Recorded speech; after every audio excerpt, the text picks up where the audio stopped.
Betting యాప్ల promotions కేసులో YSR Congress party అధికార ప్రతినిధి శ్యామల హైదరాబాద్లోని పంజాగుట్ట పోలీసుల ఎదుట సోమవారం విచారణకు హాజరయ్యారు.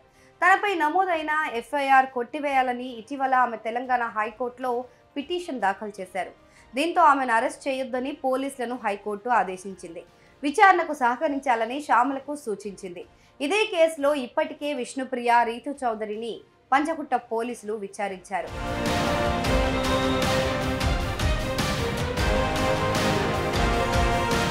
శ్యామలను పోలీసులు 3 గంటల పాటు విచారించారు. అనంతరం ఆమె మీడియాతో మాట్లాడారు. పోలీసుల విచారణకు తాను పూర్తి స్థాయిలో సహకరిస్తున్నట్లు చెప్పారు. నేరస్తులను పట్టుకోవడంలో పోలీసులకు తన సపోర్ట్ ఖచ్చితంగా ఉంటుందని తెలిపారు. బెట్టింగ్ యాప్లను ప్రమోట్ చేయడం ఖచ్చితంగా తప్పని అన్నారు. ఈ బెట్టింగ్ యాప్ల ద్వారా మోసపోయి చనిపోయిన వారి లోటును వారి కుటుంబాలకు ఖచ్చితంగా తీర్చలేనిదని వెల్లడించారు.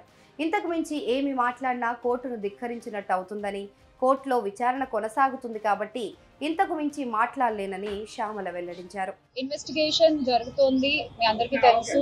విషయం కోర్టులో ఉంది. సో దీని గురించి ప్రస్తుతము మాట్లాడడం అన్అఫీషియల్ అవుతుంది. ఆ విషయం నాకంటే బాగా మీకే తెలుసు. సో డెఫినెట్ గా మేము ఇన్వెస్టిగేషన్ కి కోఆపరేట్ చేస్తున్నాము.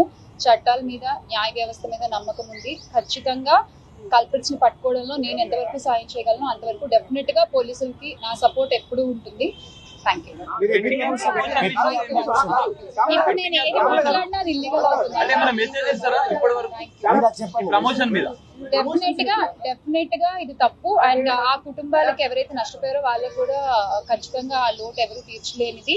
ఇంకా ముందు ఇలాంటివి ఏమి జరగకుండా తీసుకోవాల్సిన బాధ్యత మన అందరిపై ఉంది. ఇది ఒక రెస్పాన్సిబుల్ సిటిజన్ గా చెప్తున్నాను.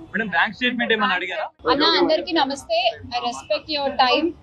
అందరు చాలాసేపు నుంచి వెయిట్ చేస్తున్నారు. Thank you. ఇన్వెస్టిగేషన్ జరుగుతోంది, మీ అందరికీ తెలుసు. విషయం కోర్టులో ఉంది. సో దీని గురించి ప్రస్తుతము మాట్లాడడం అన్అఫీషియల్ అవుతుంది. ఆ విషయం నాకంటే బాగా మీకే తెలుసు. సో డెఫినెట్ గా మేము ఇన్వెస్టిగేషన్ కి కోఆపరేట్ చేస్తున్నాము. చట్టాల మీద, న్యాయ వ్యవస్థ మీద నమ్మకం ఉంది. ఖచ్చితంగా కల్పిట్స్ ని పట్టుకోవడంలో నేను ఎంతవరకు సాయం చేయగలను అంతవరకు డెఫినెట్ గా పోలీసులకి నా సపోర్ట్ ఎప్పుడూ ఉంటుంది. Thank you. ఇప్పుడు నేను ఏది మాట్లాడినా అది ఇల్లీగల్ అవుతుంది.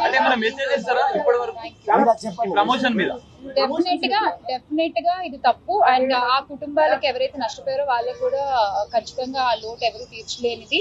ఇంకా ముందు ఇలాంటివి ఏమి జరగకుండా తీసుకోవాల్సిన బాధ్యత మన అందరిపై ఉంది. ఇది ఒక రెస్పాన్సిబుల్ సిటిజన్ గా చెప్తున్నాను.